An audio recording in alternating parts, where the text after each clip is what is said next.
Hi everyone, so today I'm going to do a complete full review of this new release from Evercross. This is the Evercross H7. You heard it right, it's the H7, not the H5. As you can see, it looks different. And I believe this is one of the first review online or from YouTube. And let's get started. So this one I bought it from Amazon for around $700. The original retail price is around $1,000 or $900. So I got a slight discount over there. So first of all, let's talk about the specs. Most of the spec is actually quite similar to the H5. I wish they have more improvement for the from the H5 because they call it the H7, not the H5 Pro or H5 Max. So first of all, let's talk about the motor. So the motor is the same motor as the H5, is 800 watts, is rear wheel drive, rear motor. The front wheel is not powered, so still single motor. The top speed is the same as the H5, rated at 28 miles per hour, 3 speeds mode, which I already covered in the H5 video. So you can watch my H5 video for more detail on that. And then in terms of the wheels, is 10 inches off-road style solid tires, which I prefer over air tires because you don't have to worry about flat tires.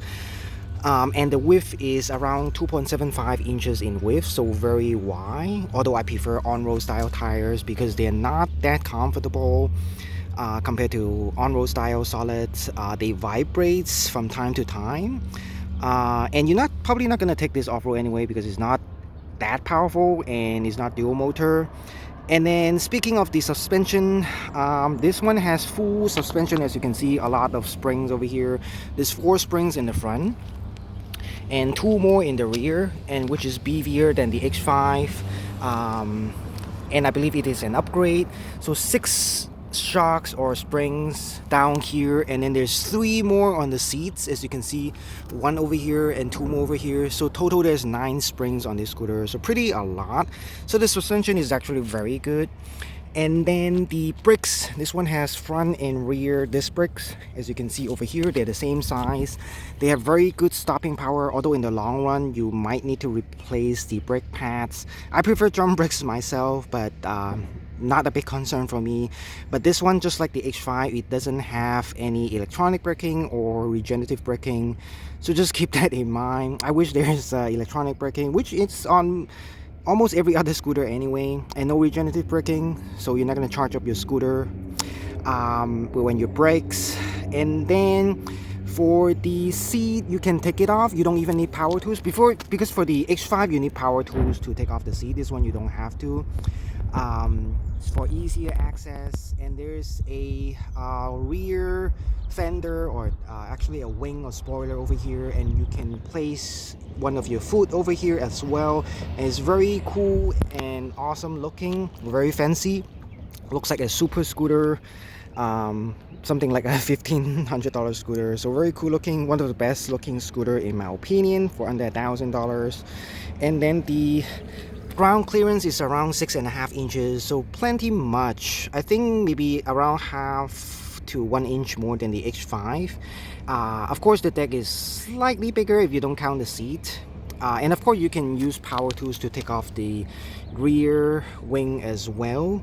Again, the battery is an upgrade. That's actually one of the biggest upgrade of this scooter. Is rated at 48 volts, 15 amp hour, so the capacity is 720 watt hour, so 50% more than the H5. The H5 is 48 volts at 10 amp hour, which is around 480 or 499 watt hour. So this one should have a lot more range than the H5, maybe 50% more. The H5 is rated at 25 miles for range. This one is only rated at 28 for some reason. It's only 3 miles more, but the H5 I got around 16 miles. So this one should be able to reach 20 to 22, so closer to the claimed range of 28. So bravo to Evercross. And then for the, of course there's a rear and front fender as well. The folding mechanism is over here. It's the same mechanism as the H5, which I have a video on that already. And then for the lights, I also have a short video on the lights, which you can check that out because right now I cannot show you under the bright sun. And then here's the front light. There's 2 more front light over here. As you can see, this is orange yellowish color. For the rear light, this one is the rear light and the brake light. When you press the brake, it will turns on brighter. There's 2 more orange yellowish light over here. It will flash when you turn on the lights, and there's also a rainbow color ambient lighting down the deck. And then for the charging port is right here. As you can see, there's actually two charging port over here, but it only comes with one charger, so you have to buy an extra one if you want fast charging, which could be useful because this is a much bigger battery. It takes around 9 hours to fully charge from 0%, so quite a long time. Something to consider if you want to get an extra charger for this. The H5 of course only has one charging port. And then for the deck, it's a sandpaper based style. The H5 has a rubberized one, so I prefer the rubberized, but whatever. The width of the deck at the widest is around 8.5 inches. At the narrowest is still 7.5 inches, so pretty wide. Although if you have the seat on, the space, you know, is not that much. But of course, you're free to take off the seat, which gives you a lot more space. And in the H5, I complained that the seat is too far away from the handlebar. They fixed this on the H7 because they pushed the seat forward. Because the H5, the seat is located all the way at the end of the deck. But this one, they push it forward because they have to leave room for the wing over here. So for me, this is almost the perfect position. But if you're a taller person, you might find the space pretty limited, especially if you want to stand up. Maybe it's better to take off the seat. For me, I can still stand up. It's just not that much space. And then the everything else is pretty much exactly the same as the H5. The adjustable stem height, you can do that. And then also the foldable handlebars, same as the H5. Also, it comes with two keys. It's a key to entry. Displays is the same. It won't display higher than 27 miles per hour. So even let's say you're traveling at 30 miles per hour, it will still show 27. And on a downhill, I believe you can actually reach 30 miles per hour. And then there's 3 speeds mode, which is again the same as the H5. I'm not going to talk about that. And also the P settings. And this one actually, another upgrade is that this one has Bluetooth connectivity. There's an app called Evercross Pro, which you can download and access the settings. So you don't have to use the P settings anymore. But of course, I have the P settings video, which you can check it out as well. And then for this one, they take away the turn signals, surprisingly. The H5 has the turn signal, this one they took it away. The reason for that, I believe, is because they changed the deck. The deck is completely different now.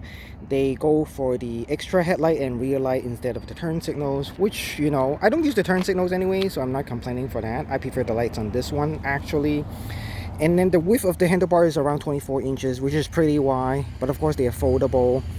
The grip is okay, not the best. Maybe you can change out yourself. And of course, there's 2 brake lever because there's front and rear disc brakes. The brakes is okay, you know, not the best, but very good stopping power. But you know, I wish there's electronic and regenerative braking. And then the lights over here is not very bright, but it has some extra lights here and there, so a lot of visibility anyway. The seat is very comfortable. As I mentioned in my H5 video, one of the best most comfortable scooter seat I ever sat on. Is height adjustable as well. I have the lowest setting, but you can change that. I don't have any major problem on the seat because I reported that on my H5, but this one, no problem so far.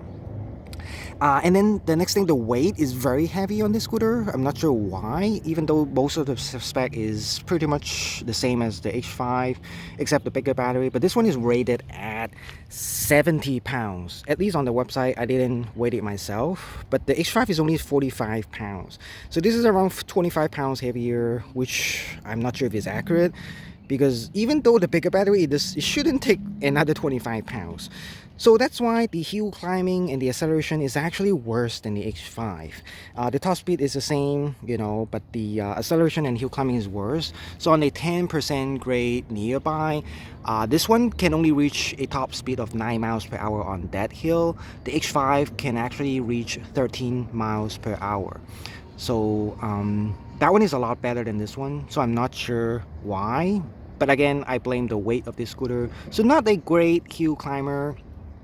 Just keep that in mind. If you want hill climbing, you might want to get the H5.